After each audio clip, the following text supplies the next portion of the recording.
पिछले कुछ वर्षों से सरकारी विभागों में जितनी भर्तियों की जरूरत है उतनी पूरी नहीं हो रही है, बल्कि जो भर्तियां जैसे तैसे हो भी रही हैं उन्हें किसी न किसी बहाने से रद्द कर दिया जा रहा है। बेरोजगारी बढ़ती जा रही है। ऊपर से जो शिक्षित युवा प्राइवेट ठेकेदारों के यहाँ नौकरी कर अपना और अपने परिवार का पेट पाल रहे हैं, सरकार द्वारा उन ठेका कर्मियों का वेतन रोककर कोड़ में खाज का काम किया जा रहा है, जिसके चलते लाखों ऐसे ठेका कर्मियों को बेरोजगारी का दंश झेलना पड़ रहा है।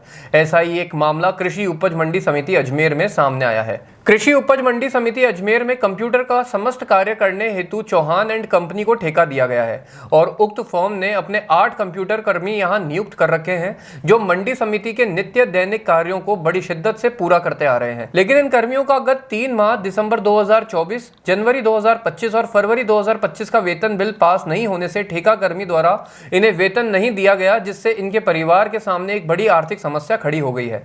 ठेका कर्मी द्वारा कई बार मंडी समिति सचिव महोदय को पत्र लिखकर बकाया वेतन बिल जारी करने का आग्रह किया गया।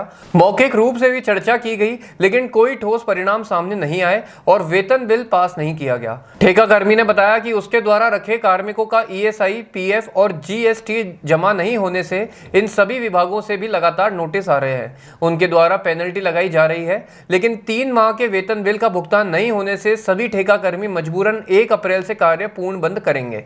इस बाबत आज चौहान फर्म के मालिक और उनके अधीनस्थ ठेके पर कार्य कर रहे कर्मचारियों ने सचिव कृषि उपज मंडी समिति अजमेर को एक ज्ञापन सौंपा और बकाया भुगतान नहीं होने तक 1 अप्रैल से कार्य का पूर्ण बहिष्कार करने की बात कही। ठेका कर्मी के एक कंप्यूटर ऑपरेटर ने प्रेस को बताया कि इस दौरान हुए किसी भी नुकसान और जनहानि की जिम्मेदारियों के लिए मंडी समिति प्रशासन जिम्मेदार होगा। कार्यरत हो और क्या समस्या है? हम मंडी समिति के ठेकेदार हैं। हम पिछले 4 महीने से अनाज मंडी में हम लोग वहाँ अपना बिल प्रस्तुत कर रहे हैं, पर हमें वहाँ से कोई भुगतान प्राप्त नहीं हो रहा है। 4 बार हमने लिखित में भी वहाँ प्रस्तुत कर दिया, कोई रीज़न नहीं दिया जाता। वहाँ लिखित में देने के बावजूद भी हमें ये बोलता है आज पेमेंट किया जाएगा, कल पेमेंट किया जाएगा। हमारे 4 महीने से कोई भुगतान नहीं किया गया। हमारे सारे कार्मिक परेशान हो गए हैं। इनके होली का त्यौहार भी हमने उधार ला के पैसे दिए। उनसे जवाब मांगते हैं, उनसे कुछ पूछते हैं तो वो बोलते हैं अभी हम आगे से साइन नहीं हो रहे।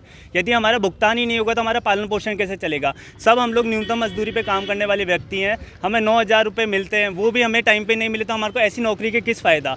जब हमारे ठेकेदार द्वारा सारे डॉक्यूमेंट वहाँ उपस्थित कर दिए गए हैं, कुछ आपको कमी है तो आप हमें लिखें। 4 बार ठेकेदार ने वहाँ पर लिखित में हमारे को सारी चीज़ें वहाँ पर प्रस्तुत कर दी गई है। उनके पास रिसिप्ट है, उन चीज़ों के लिए उन्हें अपना हक मांगने के लिए वहाँ पहुँचे भी।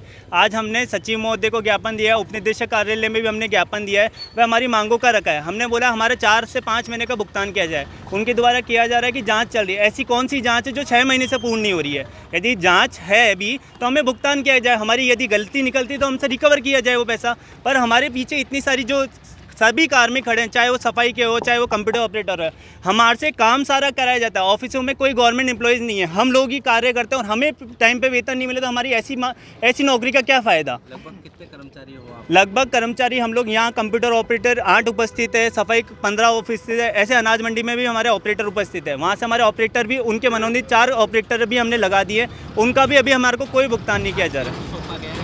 आज उन्हें ज्ञापन इसलिए सौंपा गया है जब तक हमारे 4 महीने का भुगतान या 5 महीने का भुगतान जो भी पेंडिंग चल रहा है उसका भुगतान हमारे को किया जाए, हम कार्य नहीं करेंगे। किस अधिकारी को सौंपा गया? हमने सचिव महोदय को हमारा ज्ञापन प्रस्तुत किया गया है। हमने उन्हें ये भी व्यक्त किया है कि हमारे GST, PF की पेनल्टी लग रही है, उसका लेटर हमें उन्हें प्रस्तुत भी किया गया, परंतु उन लेटरों को अनदेखा किया गया है।